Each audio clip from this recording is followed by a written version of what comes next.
Welcome to happy life. मैं हूं शमा नाहिद। सब देखने और सुनने वालों को अस्सलाम वालेकुम। इस वीडियो को स्टार्ट से लेकर एंड तक जरूर देखें, कोई भी चीज स्किप ना हो पाए। आज मैं आपको हजरत यूनुस अलैहिस्सलाम का किस्सा सुनाऊंगी कि किस तरह मछली ने हजरत यूनुस अलैहिस्सलाम को उगल लिया और कितने दिनों बाद मछली ने अपने पेट से बाहर निकाल दिया, और न्यू रिसर्च के मुताबिक डॉक्टर अमरोज जोहन विल्सन क्या कहते हैं। नाजरीन ग्रामी, अगर आप इस चैनल पर नए हैं तो प्लीज इस चैनल को सब्सक्राइब जरूर कर लें और बेल आइकन पर जरूर क्लिक करें ताकि हर आने वाली इंफॉर्मेटिव वीडियो आपको आसानी से मिल सके। मुअज़्ज़ज़ नाजरीन ग्रामी, हजरत यूनुस अलैहिस्सलाम अल्लाह के एक अजीम और करीम नबी थे जिनका जिक्र कुरान पाक की 3 सूरतों में आया है। हजरत यूनुस अलैहिस्सलाम के वालिद का नाम माती था और ये सैयदना हजरत इब्राहिम अलैहिस्सलाम की नस्ल से थे।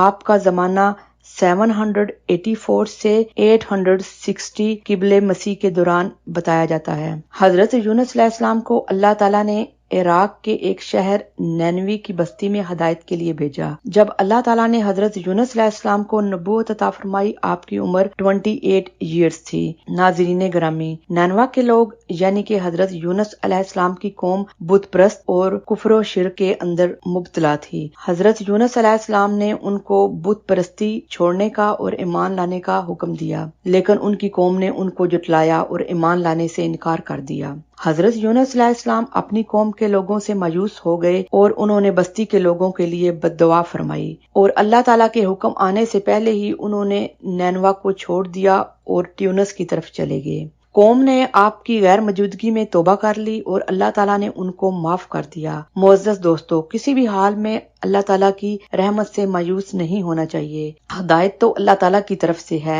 हजरत यूनुस अलैहिस्सलाम का काम था हदायत पहुंचाना और अल्लाह का काम है हदायत देना। सूरह कसस में है, ऐ पैगंबर, आप हदायत नहीं दे सकते जिसको आप चाहें, बल्कि अल्लाह है जो हदायत देता है जिसको वो चाहता है। मुअज़्ज़ज़ नाज़रीन ग्रामी, हजरत यूनुस अलैहिस्सलाम ने अपनी कौम के लोगों से मायूस होकर नैनवा छोड़ दिया, ट्यूनिस की तरफ निकल गए और दरिया के किनारे एक कश्ती में सवार हो गए। पूरा दिन ये कश्ती समंदर के अंदर सुकून से चलती रही, लेकिन अचानक ही ऊंची ऊंची लहरें उठने लगी। लोगों ने अपना साजो सामान समंदर के अंदर फेंक दिया ताकि कश्ती का बोझ कुछ कम हो सके। कश्ती का बोझ फिर भी कम न हुआ। जब ये कश्ती समंदर के दरमियान में पहुंची तो खड़ी हो गई। यहाँ इतना बड़ा तूफान आया कि सबको अपनी मौत का और कश्ती डूब जाने का यकीन हो गया। उस वक्त के लोगों का अकीदा था कि वही कश्ती समंदर के अंदर खड़ी होती है जिस कश्ती के अंदर भागा हुआ गुलाम हो। हजरत यूनुस अलैहिस्सलाम ने कश्ती वालों से फरमाया कि मैं ही वो गुलाम हूँ जो अपने आका से भागा हुआ हूँ, मुझे कश्ती से बाहर फेंक दो। लेकिन कश्ती वाले आपकी पाक दामनी से बहुत मुतासर थे। उन्होंने ऐसा करने से इनकार कर दिया और सब ने आपस में ये तय किया कि कुरानंदाजी की जाए। चनाचे कश्ती वालों ने 3 दफा कुरानंदाजी की और तीनों दफा कुरा हजरत यूनुस अलैहिस्सलाम के नाम का निकला।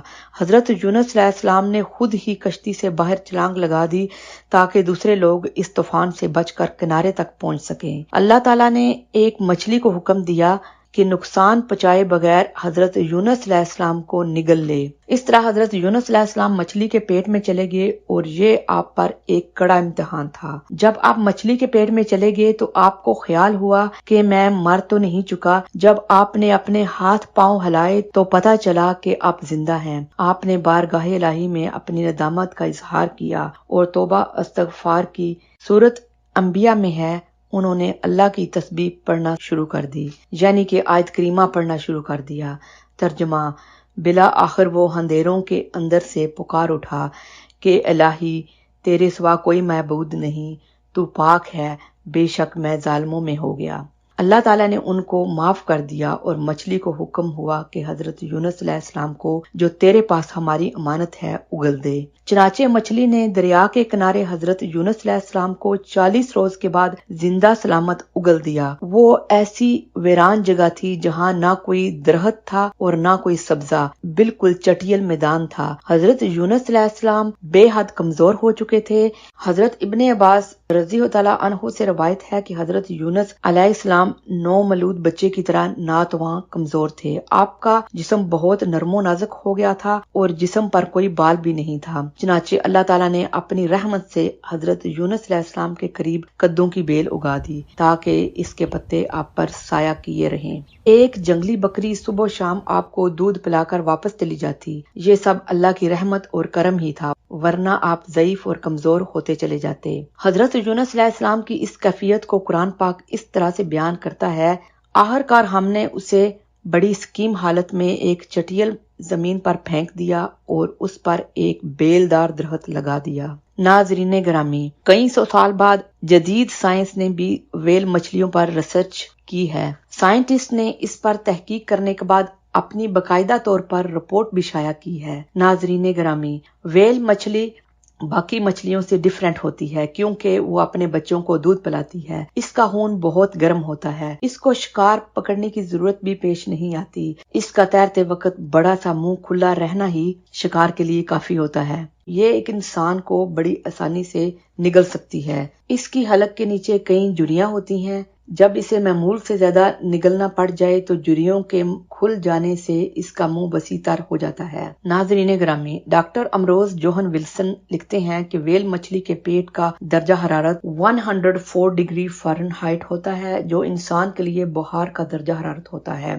1890 میں ایک جہاز فاک لینڈ کے قریب ویل مچھلیوں کا شکار کر رہا تھا۔ اس کا ایک شکاری جیمز برکلے سمندر میں گر پڑا اور ویل مچھلی نے اسے نگل لیا۔ 2 دن کے بعد یہ مچھلی اتفاق سے پکڑی گئی۔ پورا عملہ اسے کلہاڑیوں سے کاٹنے لگا۔ مچھلی کے پیٹ میں سرسراہٹ محسوس ہوئی۔ انہوں نے سمجھا کوئی زندہ مچھلی نگلی ہوگی۔ جب عملے نے اس کا پیٹ چاک کیا تو ان کا ساتھی برکلے نکلا، جو تیل اور چربی میں لتھڑا ہوا تھا۔ اندرونی تپش کی وجہ سے وہ سفید ہو گیا تھا۔ اسے ہاسپٹل میں داخل کروا دیا گیا اور 14 دن کے بعد وہ صحت یاب ہو گیا۔ اس نے اپنی آپ بیتی سنائی کہ جب میں سمندر میں گرا، میں نے ایک شدید سرسراہٹ محسوس کی جو ایک ویل مچھلی کی دم سے پیدا ہو رہی تھی۔ میں بے اختیار اس کی طرف کھینچا جا رہا تھا۔ اچانک ایک تاریکی نے مجھے اپنی لپیٹ میں لے لیا۔ میں نے اپنے آپ کو ایک نرم اور تنگ راستے سے گزرتے ہوئے محسوس کیا۔ پھر مجھے ایسا لگا کہ میں ایک وسیع تر جگہ پہ ہوں۔ ارد گرد نرم اور چکنی دیواریں کھڑی ہیں۔ جب میں نے ان کو چھوا تو محسوس ہوا کہ میں مچھلی کے پیٹ میں ہوں۔ مجھے خوف ہوا۔ میں نے موت کو لبیک کہا۔ ادھر روشنی بالکل نہیں تھی، البتہ سانس لے سکتا تھا۔ سانس لینے پر ایک عجیب سی حرارت میرے اندر دوڑ جاتی۔ آہستہ آہستہ کمزور ہوتا چلا گیا اور اپنے آپ کو بیمار محسوس کرنے لگا۔ اس کے بعد کیا ہوا مجھے معلوم نہیں۔ جب میں نے آنکھیں کھولی تو اپنے آپ کو جہاز کے کیپٹن کے روم میں پایا۔ یہ خبر اخبارات میں شائع ہوئی۔ علم اور سائنس کی دنیا میں تہلکہ مچ گیا۔ کئی نامہ نگاروں نے انٹرویو لیا۔ ایک مشہور سائنسی جرنل کے ایڈیٹر مسٹر پاول ایم ڈی نے تحقیق کے احوال کے بعد واقعہ کی تصدیق کی۔ انہوں نے لکھا کہ اس حقیقت کے منکشف ہونے پر میں تسلیم کرتا ہوں کہ حضرت یونس علیہ السلام کے متعلق آسمانی کتابوں میں جو واقعہ بیان کیا گیا ہے وہ حرف بحرف صحیح ہے۔ اس پر شک کرنا ایک زندہ حقیقت کو جھٹلانے کے برابر ہے۔ دوستو، امید کرتی ہوں کہ یہ ویڈیو آپ کو پسند آئی ہوگی۔ کامنٹس میں ہمیں اپنی قیمتی تجاویز سے ضرور آگاہ کیجیے گا۔ ملتے ہیں ایک نیو ویڈیو کے ساتھ۔ اللہ نگہبان۔